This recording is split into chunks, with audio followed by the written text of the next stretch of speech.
Hey, Deanna Clark here with the Clark-Esposito law firm. I'm here today to talk about Liberation Day tariff FAQs. This is causing a lot of alarm right now, and I just want to talk a little bit about what does this Declaration of Economic Independence Day even mean? With these FAQs, I'll be covering what it is, what's its impact, what are their exclusions to this, and what our clients are doing about it.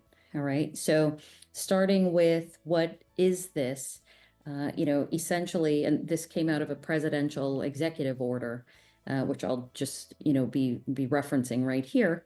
This came out on April 2nd, and what it did is it imposed additional duties, additional tariffs at varying rates. But essentially, what it did was it put a 10% additional duties on goods from every country, first and foremost. And, those have gone into effect April 5th.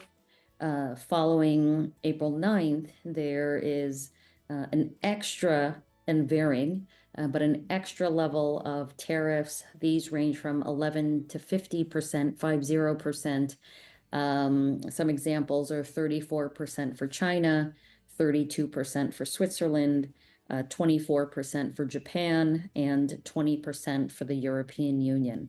And so these are on top of what is the ordinary, level of duties. So let's just talk a little bit about what is the ordinary level of duties. To give an example, let's say we're dealing with some sort of men's shirt, right? And if it were subject to a 10% rate of duty, and it's not, but in theory, just for purposes of this example, if this article was subject to a 10% rate of duty, a 10% tariff, okay, you can think of them as akin to one another, then for every $100 that an importer, a US company is importing, for every $100 where there is a 10% rate of duty, $10 are paid to US Customs. Okay, it's just 10% of $100.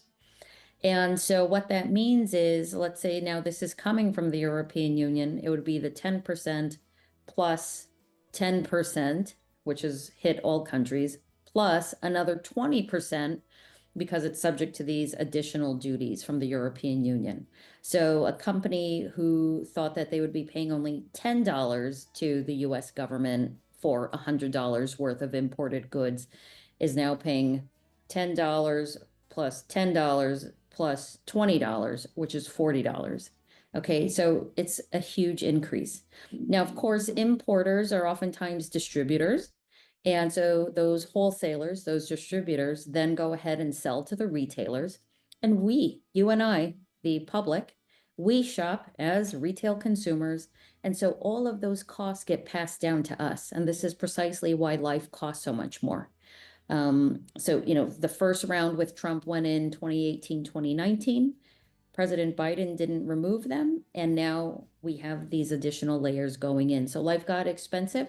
And now it's getting even more expensive. So turning to exclusions, what things are excluded? Turning back to the executive order, we've got here all articles and derivatives of steel and aluminum, which are already subject to Section 232 duties. We have all automobiles and automotive parts already subject to Section 232 duties. We have copper, pharmaceuticals, semiconductors, lumber articles, certain critical minerals, and energy products that are excluded. All articles encompassed by 50 USC 1702B. So that can relate to any number of things, including informational materials or donations, for example.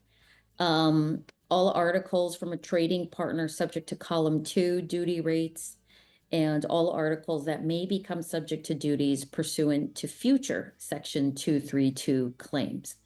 Now, you have to appreciate that all of these, both the increase in duties, the increase in the tariffs, along with these exemptions can change. And they're all subject to modification, in particular with countries where there's some sort of retaliatory tariffs implemented. That is, where that other country goes ahead and says, you know what, US, you increased your duties, we're going to do the same thing, which means sellers of US goods are now going to face their products being more expensive when trying to be sold in that other country because of the government's taxes. Just like how for our US imports, our goods are considered more expensive as the consumer. What we're buying, these goods we're buying are considered more expensive because of these additional taxes. So what are our clients doing about it? As you can appreciate, our clients, like many other importers, are very nervous right now with all of the uncertainty. And so a couple of first steps of what they're doing is to take a look, and they're asking themselves, are these even the correct tariff numbers that we're using? The way that the amount paid in these duties in this tariff is based on the this 10-digit number, which is called the tariff classification number. And just a side note, we have a video on our YouTube channel, Clark-Esposito Law, that specifically goes into and is called Tariffs and Classification Explained. But that 10-digit number corresponds to a rate of duty. And this is where we'll derive this 10%, for example, as used in my previous example. So what clients are doing is they're going ahead and looking, because many, and some of you know watching this, you have not checked if your tariff numbers still are the correct ones, if they've changed over the years. So they're double checking that these are the right 10-digit classification numbers that are being used. Where they have changed, they're coming back to us. Can you help us determine which one is the right one, etc. And because the amount of duty can vary during the year, can vary from year to year. Also, if you're dealing with parts, the parts will not necessarily be classified the way the entirety of a product is. And so because of that, it's what's changed, what might be less. You're still subject to these duties, okay? You're still subject to these additional tariffs, but could your baseline tariff amount be different from what you think it is? Could you be saving some money there? So this is an analysis clients are having us do. Another thing that we are looking at has to do with a concept known as tariff engineering. And we also have a video on our YouTube channel related to tariff engineering. What that essentially is there some way in the manufacturing process that we can modify the product so that it has the same functionality, the same quality, but because of this change, it results in a difference in the tariff classification number, thereby resulting in a different rate of duty. And obviously looking for a lower rate of duty so that the impact is lessened. So these are a couple of ways that clients are looking to, navigate the uncertainty for now.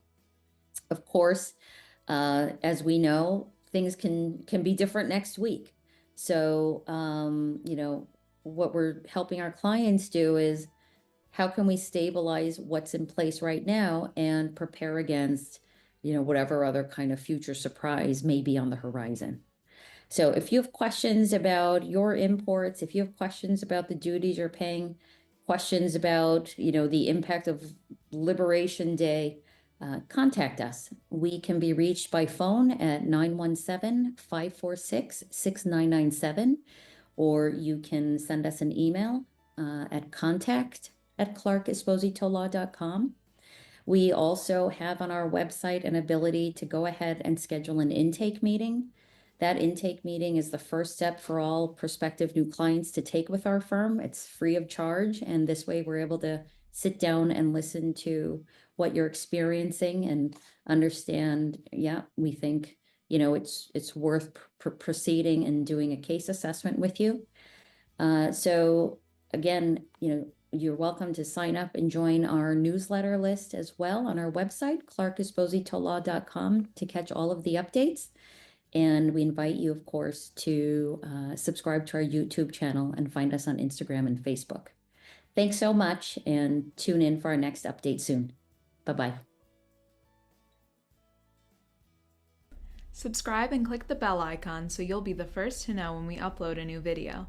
Check out our playlist if you want to see more of our videos, and comment below and introduce yourself. We'll see you soon.